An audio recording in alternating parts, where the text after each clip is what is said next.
Hello guys, I'm here in Davao office. Ito po ang ating office sa Davao. Ayan.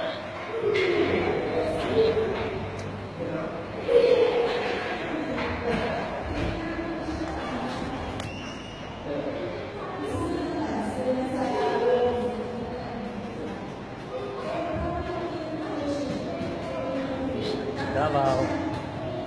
Alright, laki ng office natin sa Davao, no?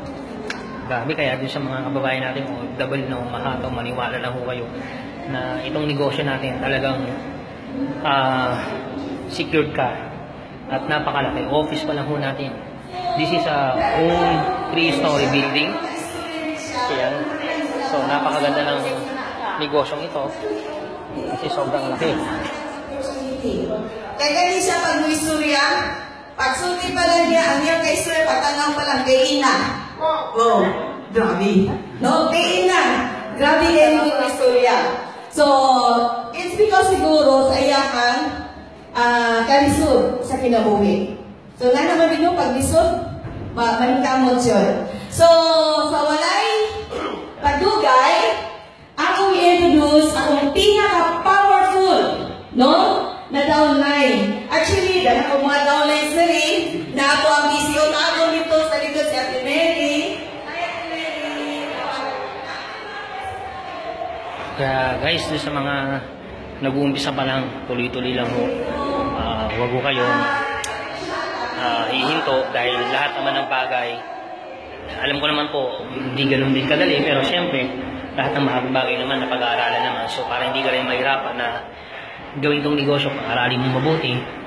Kasi ang totoo naman, pag inaral mo yung negosyo, natutunan mo itong magiging madali sa iyong business.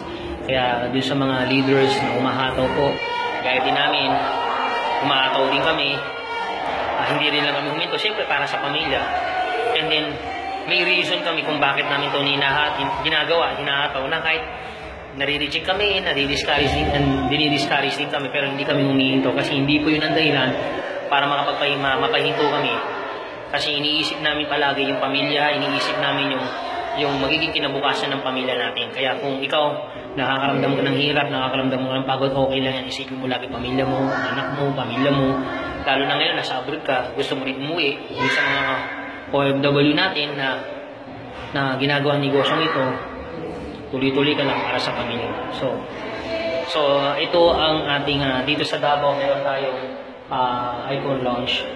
So, maganda dito. Yan. So, this is a secure VIP room. Okay.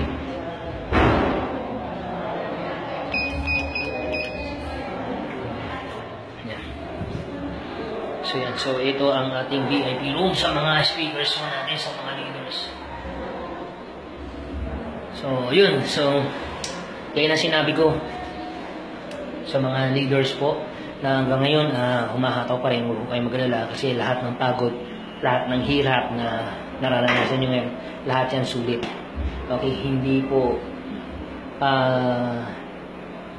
dyan kayo hindi po yan ang magiging, hindi po habang buhay na nandiyan ka. So, mabuti ang Diyos, lahat ng pagod, hirap mo nakikita ng Diyos yan. So, lahat ng yan, matutupad, lahat ng pinapangarap mo. So, yung sa mga leaders, members natin, so, more power sa inyo. God bless. And to God be the glory po sa inyo lahat. Boom. Big time, MPH.